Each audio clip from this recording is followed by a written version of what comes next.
Welcome to Real Rockford Files, for tales of the paranormal, supernatural, and the flat-out unbelievable. Today I'm going to be sharing poltergeist stories and things moving without being touched. Let's get into it. Story 1. About a month ago, my husband, daughter, and I decided to spend a week at my mother's, as it's closer to our workplace. We had an ongoing project and were putting in late hours, so it was easier to crash at Mom's place after a tiring day. On one such night, we came home at 11 p.m., sat talking for a bit, and had our dinner. My daughter and husband slept quickly. My favorite show was on, and I decided that I'd sleep after watching it, when suddenly the pop-up menu from the color and contrast adjustments opened up, and the color adjustment button went from 1 to 100 and vice versa, repeatedly. My TV just went static. I just stared at the TV, not knowing what was going on. I figured since the cables of the TV in the hall where in my parents' room were connected, they must be making adjustments. Nevertheless, I got up and headed for their room to be sure. They were asleep. In fact, sound asleep, and their TV was not on. I headed hurriedly back to the hall, but the pop-up had disappeared. Disturbed, I settled to watch the show again when the pop-up came on again. I thought, maybe I was sitting on the remote. Lifted my behind, no remote. I remembered that I had placed it over the TV so that my daughter couldn't reach it. So what was happening on my TV screen? Ghosts? Very calmly and in a stern voice I said, "Whoever you are, please leave me alone, you're scaring me." In a second the pop-up disappeared and my show was back on. I can't explain this by any other normal means. Story 2. I lived in a second floor flat with both of my parents. When we first moved in, a neighbor told us we shouldn't live there, that the flat was used for constant parties using a Ouija board. My dad did not take any of this serious or any notice to the neighbor at the time. I was about 12 years old. 3 nights after we moved in, it started. We had a plastic runner in the hallway to protect the carpet. We all had just gone to bed when we heard something running up and down the hallway on the runner. My dad jumped up and turned on the light. It stopped. My dad thought someone broke in. He checked the flat. There was nothing, just us. He turned the light back off. I went to sleep with my mom and dad in their room. 10 minutes later, something was running madly up and down the hallway again. My dad jumped up and ran in the hallway. The running noise stopped. My dad was now standing in the bedroom doorway. He swore and shouted at it to go away, which made it angry because we heard the kitchen cupboards opening and slamming shut, and our thick mahogany chairs sliding across the kitchen floors. My mom started screaming in a state of shock.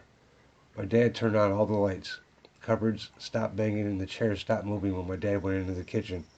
All the cupboards were open and the chairs were in the middle of the kitchen. We had years of this. My dad was the first one to see the spirits, and I was the second to see them. There was two. My mom only heard them and never saw them, which was a good thing because if she did, she would have had heart failure. The one that haunted me the most wore a black robe with a hood and no face. He had big hands like shovels and wore a big ruby red ring. He was 7 feet high and his shoulders were wider than the doorway. He looked like the Grim Reaper. The other spirit wore a white robe and was the same size as the other one and had a white ruffle around its neck. We heard voices arguing. One was telling the other one, "You've had your fun, it's time for you to go now." My mom was a bag of nerves. She went to the vicar. They sent people to see if we were mad or if it was real. One day after, they gave the go-ahead for an exorcism. I'm now 30 and live in my own house. The other week, my son came screaming down the stairs, saying he saw a man in his room. When he described it, I knew who it was. My son is 10 and scared to go upstairs on his own now. I swear it's punishing me. It made my life hell for years, but I got used to it. I thought the exorcism got rid of it, but now my son has seen it, and I know he hasn't heard me talk about it because I don't.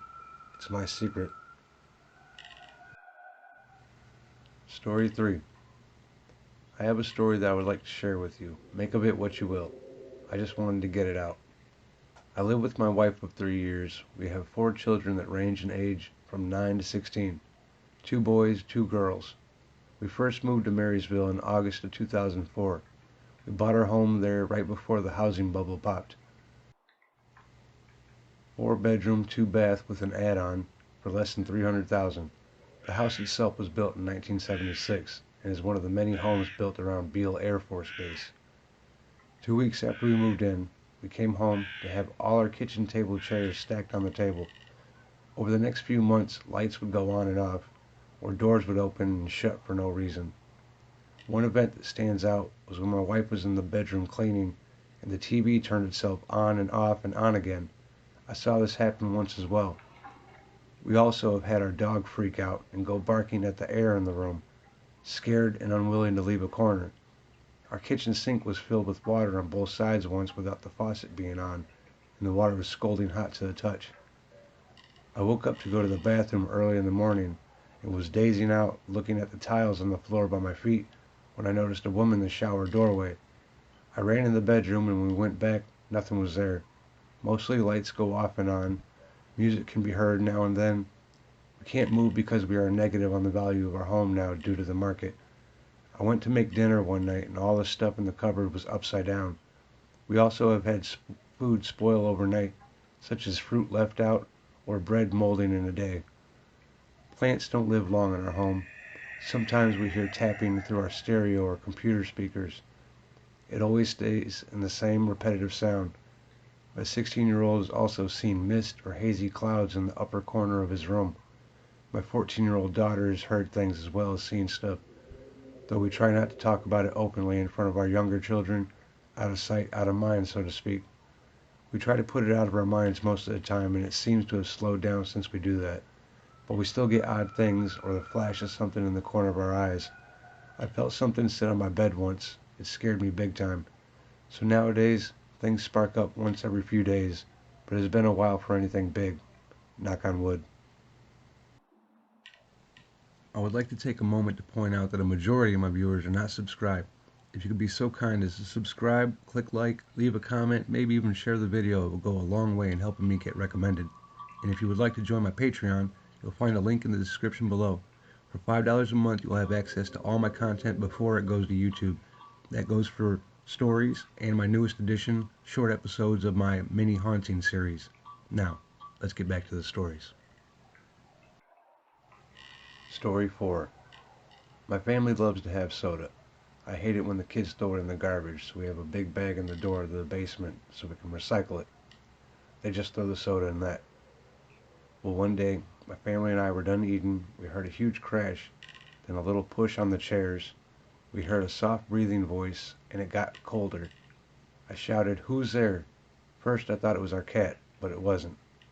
We heard the soda can bag rattle, then it sounded like it fell down the steps. I got up and my kids followed me. We looked down the steps, and all the soda cans, about 20 of them, were in a straight line. I picked them up and put them in the bag. After a long day at work, I sat down and had myself a Diet Cola. When I was done, I went to throw it away, but the bag was gone. And that's not all. The soda cans that I picked up from earlier were back in a straight line at the bottom of the steps. We sold that house to a friend of mine. She doesn't have a bag for the soda, but she told me that there was a strange soda line at the bottom of the steps once. She's a single mom, and one day she heard someone walking upstairs. She has no pets, and her son was with his father, so she's getting pretty scared now too. Story 5. I lived by myself now for about 2 years. I have a dog who likes to pull stuff around. I have a big bed and lots of covers. I usually look forward to bedtime. One night I was nearly asleep when the bed started to shake. "Sammy," I shouted. That was my dog's name. The shaking stopped. Then it came back. I kept on calling Sammy as the night went on. The covers came off from me, and this time I was mad. "Come here, Sammy," I shouted. Sammy jumped up on the bed with me. He licked me and curled up into a ball. Then the shaking came, around an hour later. I sat up and looked around. It was midnight, but the shaking did not stop. I still looked around. Sammy was on the bed. "Who is there?" I shouted. Then it stopped. I continued to call. "Who's there?" I laid down and tried to ignore the shaking. Then it stopped for 15 minutes. I heard something fall in my closet. I fell asleep later that night. I called the lady who sold me the house that same week.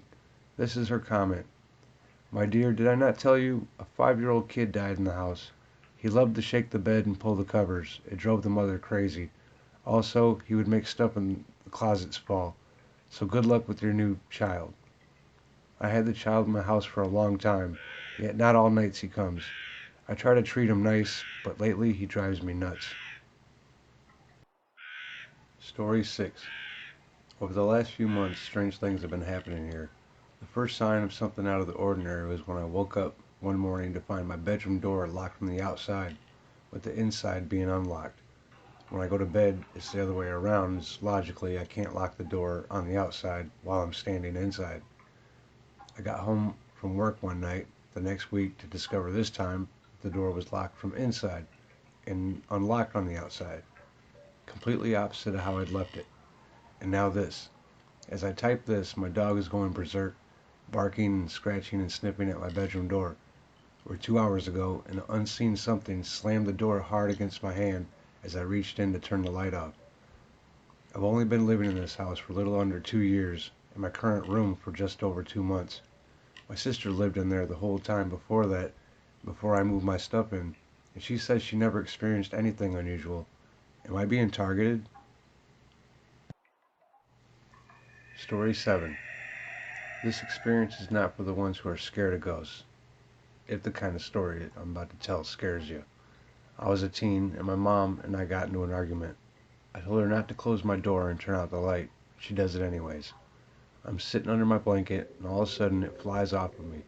I pull it back on, and something hits my face. My little brother, 12 at the time, came in and asked me if I was okay. I was screaming. He took a look at my face. The right side had a maroon handprint on it, twice the size of mine. He got my mom. She said to cut out the crap. The next day in my algebra class, I was set up against the wall on my desk. I felt something breathing on my neck. I look above me, and the air vent was on the other side of the room. That night, I fell asleep at 1 a.m. I woke up feeling very cold. I opened my eyes, and I could see my breath. Next thing I knew, my favorite stuffed animal was grabbed out of my arms. I started crying. Next thing I knew, my arms were being scratched by a fork. How the fork got up there on my bed, I don't know. I wore a jacket the next day to try to cover it up, and the scratches that bled profusely the night before had gone away already. No trace of scabs or anything. The next night, I was sleeping, and at the same time the night before, I felt cold. Again, I could see my breath. I looked next to me and saw a long imprint in my bed. I put the blanket over my head, and it flew off. Then this figure started to flip my hair. I checked out a lot of books on this subject, and they were all coincidental to me. For example, poltergeists usually revolve around one person. Second, they usually occur between the ages of 10 and 20. Lastly, the person it occurs to is usually either sad or angry, and I was both. Story 8. This wasn't one of my experiences. This actually happened to my grandma and various other family members. In the past, my nan and granddad have had a lot of trouble caused by poltergeist activity. A few years ago, my mom was at my nan's house getting my grandfather's dinner ready for when he came home from work, because my grandma was also at work at the time. She went into the cupboard to get a saucepan. They were on the bottom stacked up, and they just flew out at her. There was no way they could have fallen off. They were stacked secure. After that, my mom sat in the chair in the living room waiting for the dinner to cook when she heard footsteps coming down the stairs. So she went to have a look to see if my granddad had come home from work early. There was no one there. Puzzled, she went back into the front room. She then heard it again, so she ran outside and waited until my granddad came home. Since then, she would not stay in the house on her own. My grandma, on the other hand, had had a far worse thing happen to her. One day, she was in her house doing the washing up or something like that. She had china plates hanging on the wall above her fireplace. She turned around and a couple of them flew off like they had been thrown. She also saw the doorknob turn and the door leading to the hallway, and the door opened slowly, then closed slowly. Then the door on the other side of the room did the same, opened and closed slowly. She felt a slight breeze as if someone had walked past her. Another incident was when my granddad was in the bathroom. One morning with his trousers on, no shirt, he felt ice-cold hands fully touch him on the back. Obviously this made him jump, and he ran downstairs to see if it was my grandma messing around, but when he asked her, she had said she'd been making breakfast the whole time. My grandma, on a few other occasions, along with my father and my uncle, Both felt a pair of hands on their back and had been pushed while at the top of the stairs. Luckily, they only fell a few steps, but it could have been serious.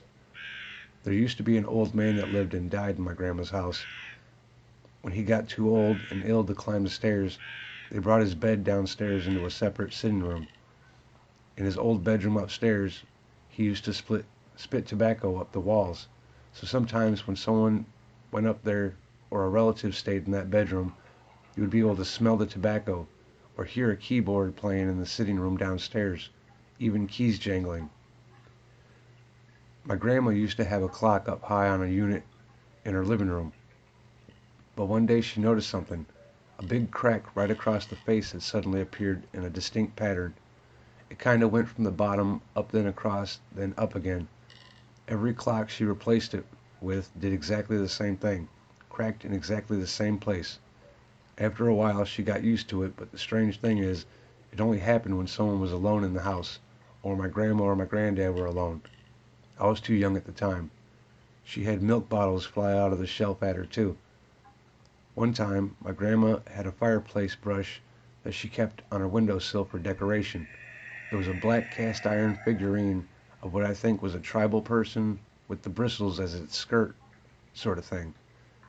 It had an earring in both of its ears, and one day my cousin was playing with it and pulled both the earrings out and lost them. Well, my grandma just put it back on the windowsill. That was about head height when you sat on the sofa in front of it. My aunt came round a few days after my cousin, her son, had pulled the earrings out and was sitting on the sofa by it. The brush flew off the windowsill and hit my aunt in the head. Thankfully, it didn't cause any damage. After that, my mom had it, since we had an open fire too, but didn't get anything out of the ordinary, so we assumed, after all, that had happened in my grandma's house, not the figure. Well, all these things, maybe a few more things I haven't been told about, kept on happening for about 12 to 15 years. It got that bad that my grandma had gone to the local church and spoke to the priest there and asked for his help. So he came around to the house and went into every room with holy water and blessed it, saying a prayer. Luckily, it seemed to work. She still lives there now, and since the priest helped and blessed the house, it has been ghost-free, as far as I know. Don't forget to subscribe for more stories. Hope you enjoyed.